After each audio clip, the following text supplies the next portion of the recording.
The summertime escalation. Tensions boiling over between France and the United States in the UN Security Council. UN cameras did not capture the exact moment when the U.S. delegation walked out during a French speech, but a wide shot of the room revealed empty seats where the U.S. normally sits. When the U.S. representative came back into the chamber, he explained Washington's anger at Paris. That is why we walked out during France's intervention. This disingenuous grandstanding is tiresome, but we have tolerated it out of a sense of camaraderie and mutual respect as P5 members. The French envoy asked for the floor to respond. We this year celebrate the 250th anniversary of the United States, and everyone is all too aware that France took part in those celebrations. A few days ago, the Statue of Liberty, not very far from here, was lit up. The grievance behind the walkout was not Ukraine, the subject of the meeting.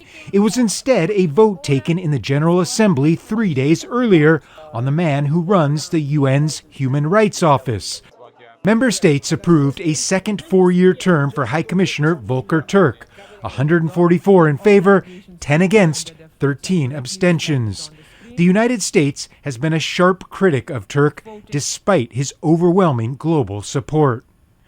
Over the weekend, the French government mocked the U.S. over the vote, posting on social media, "The U.S. used to be a beacon of human rights, not anymore. Today it stands alongside North Korea, Nicaragua, Mali, and Russia, isolated, and the world no longer listens to it.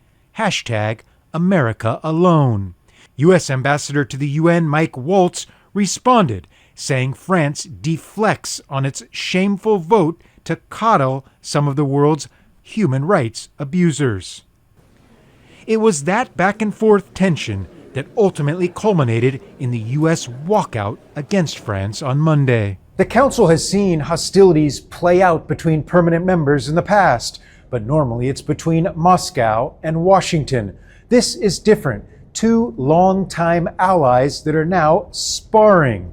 A sign, perhaps, of how polarizing some issues have become.